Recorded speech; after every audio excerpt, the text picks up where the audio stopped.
kigudde waani bagenze tuuka mu nnyumba nga yamusazeeko obulamu. John Kisulo ng'atemera mu Jobo ku 15 omutuuze ku kyalo Namirembe mu muluka gw'Ebbaale mu disitulikiti y'e Kayunga yatiddwa mutabani we Fred Semate oluvannyuma lw'okumutemako omutwe ng'entabwe eva ku butamuwa mugabo gwe nga kitaawe ng'akyali mulamu mu nsi mu kiro ekikeeseza olunaku olwaleero. Tufunye okwenyamira ku kyalo kyaffe kiri mu muluka gw'Ebbaale, kyalo ky'e Namirembe. Omwana yatemye kitaawe n'amusalako obulago olw'ebibanja, bakanira obugagga olw'ebibanja. So nga abaana tugenda ne tubakuza obubi wano. Katikkiro agamba nti muteeketeeke abaana so si kubateekerateekera. Singa oba oteeseteese bulungi omwana tasobola kugamba nti afuna obwongo obugamba nti akusala olw'ebibanja ng'osobodde okumuteekateeka. Nvumirira nnyo ekikola omuvubuka oyo kye yakoze eky'obutayagala kukola. Abavubuka tukole nnyo twejje mu bwavu tuleme okulindirira kitaffe. Ssentebe w'ekyalo kino Mwami Mabike Rashid avumiridde nnyo ekikolwa kino omwana kyakoze eri kitaawe. Nvumirira nnyo ekikolwa kikoleddwa lwaleero era nsaba nnyo bannange abaana b'e Namirembe muyige okukola, kubanga okudda kututta nga ffe bazadde bammwe kirabika bubi nnyo, kubanga kino kikolwa kibi nnyo. Fred kyakoze okusala sezaala wange, kubanga ono sezaala wange.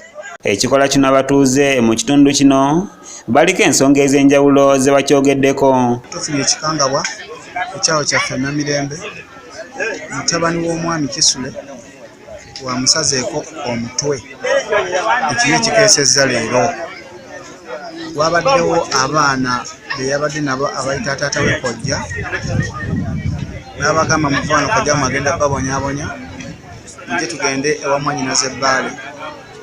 Bwe yatuuse Ebbaale n'abalekayo n'avuga eggaali n'akomawo n'abasalaasala. Mawanda Isima ssentebe wa FDC mu ggombolola y'Ebbaale okwawukanako n'abalala yanenyeza nnyo taata w'omwana ono olw'okulemererwa okumuteekerateekera ng'akyali muto n'atuuka okubonaabona mu nsi. So nga kaakati ebyo okulowooleza mu bya kitaawe kye kimuviiriddeko okutta kitaawe kitwennyamiza nnyo mu muluka guno ogw'e Namirembe mu ggombolola y'Ebbaale.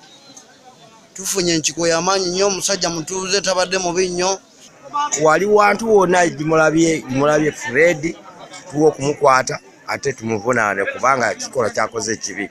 Era nkubira n'abavubuka b'e Namirembe mwenna temukola nsobi, obanga sente zikulemye tosala taatawo, kubanga naye yakola bukozi. Mu kibi kameramani yakusakidde eggulire lino okulwa ABS Television. Gwe